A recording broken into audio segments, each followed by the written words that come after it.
My prediction is that they're going to offer Caitlin Clark $100 million.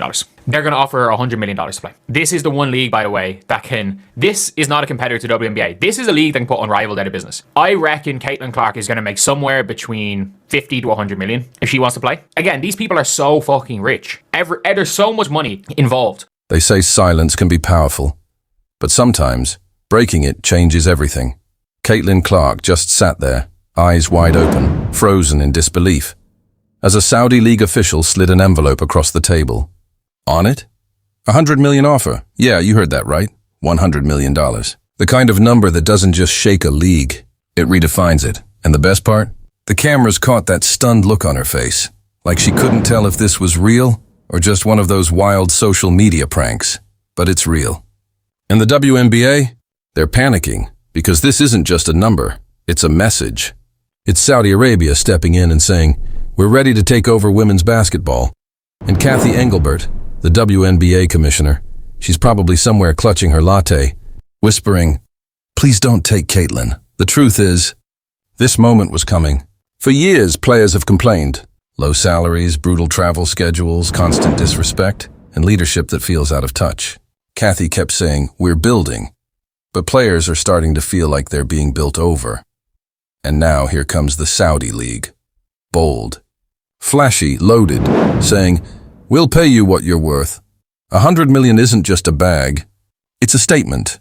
To put that in perspective, Caitlin makes less than $80,000 in base salary right now. Even with sponsorships, it doesn't come close to that offer. So imagine being her, carrying the entire WNBA's media attention, breaking viewership records, selling out arenas. And now, someone hands you a life-changing offer. Would you stay loyal? Or would you walk away? Because let's be real, loyalty doesn't pay your bills. Loyalty doesn't fix tired leadership. Loyalty doesn't silence the criticism when you're dragging a league's relevance on your shoulders. And if Caitlin even thinks about accepting that deal, the WNBA is in trouble. Big trouble. You've got players already calling out Cathy Engelbert for her leadership. You've got stars like Nafisa Collier and Angel Reese hinting at frustration. You've got media asking if the league is out of touch. And now this, $100 million offer that makes every player question, why am I still here struggling for basic respect? Here's the uncomfortable truth. The WNBA has lived off passion. Off pioneers who played not for fame or money, but for love of the game. But love only lasts so long when you're watching men's leagues and now other countries throwing around life-changing cash. So you can't really blame Caitlin. If she walks, she's not betraying the WNBA. She's exposing it. She'd be saying what others are afraid to, that leadership got too comfortable, too slow, too corporate. The Cathy Engelbert was so focused on her 10-year plan, she forgot players are living in the now, and now the now is hitting her hard. Can you imagine the headlines? If Caitlin actually signs that deal, the face of American basketball leaving the WNBA for $100 million. That's not just sports news, that's global.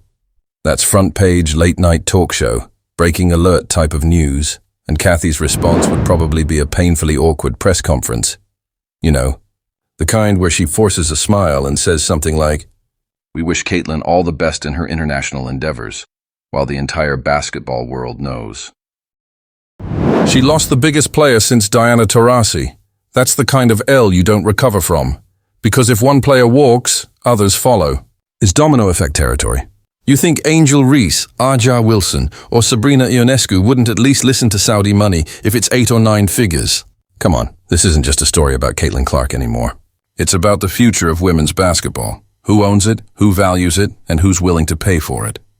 And honestly, it's kind of poetic. The WNBA has been begging for respect for decades. And now that global investors are finally showing respect in the form of money, leadership is sweating bullets instead of celebrating, because they don't control this narrative anymore. Saudi Arabia does. So now the question is simple. What's Caitlin going to do? Take $100 million and change the landscape forever? Or stay where she's underpaid and overused, carrying a league that doesn't move fast enough to keep up with her? Either way, history's about to be made. But I want to hear your take. What would you do in Caitlin's position? Would you chase the bag and reshape women's basketball forever? Or would you stay loyal to the WNBA and hope they finally catch up? Drop your thoughts below. I want to know if you'd walk, stay, or negotiate, and if you're fired up by what's happening. If you believe players deserve real pay and real power, hit that like button, subscribe, and ring the bell. Because this isn't just a game anymore. This is a revolution in motion.